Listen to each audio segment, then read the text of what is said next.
Welcome top news today. There's nothing wrong with a president hosting a New Year's Eve party.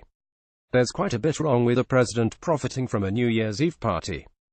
A year ago, sandwiched between his election and his inauguration, Donald Trump hosted a soiree at Mar-a-Lago, the private resort he owns in Florida, with tickets costing more than $500 apiece. As we discussed at the time, the president-elect was effectively selling access to himself, with some of the money ending up in his own pocket. Norm Eisen, who served as ethics counselor to President Obama, described the dynamic at the time as atrocious.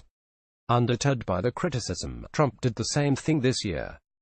New York Times reported as he walked down the red carpet to begin his New Year's Eve celebration Sunday night, President Trump stopped to predict a tremendous year ahead. It certainly appeared to be getting off to a lavish start at his Mar-a-Lago club. Before the president arrived, a string of guests decked out in jewels, fur and sequins had already streamed in, having paid hundreds of dollars each to celebrate with the president and his family. Specifically, according to Politico, Trump's resort increased the price of admission to the party quite a bit, from $525 to $600 for Mar-a-Lago's dues-paying members, and from $575 to $750 for the guests.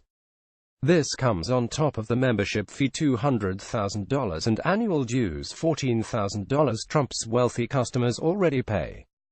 If you're curious who's writing all of these checks to the president's business, and what they're telling him during private audiences at Mar-a-Lago, too bad Trump World won't disclose that information.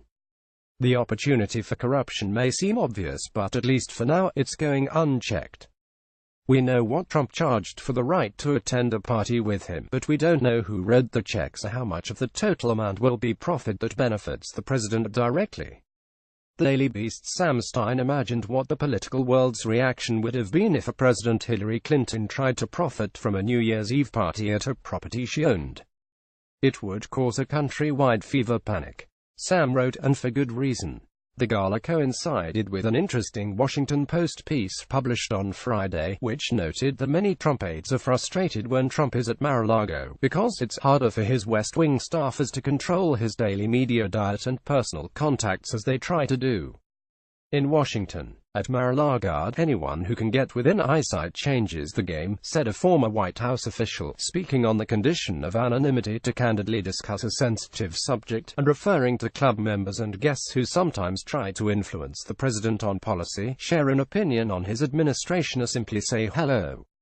Everyone who is angling for something knows to be there. In other words, White House staffers recognize the opportunity for corruption and lament the fact that some help Trump personally profit in order to influence the president on policy, but they're not in a position to prevent any of this. Perhaps, if Congress were willing to exercise its oversight responsibilities, even a little, Trump might have an incentive to behave more responsibly.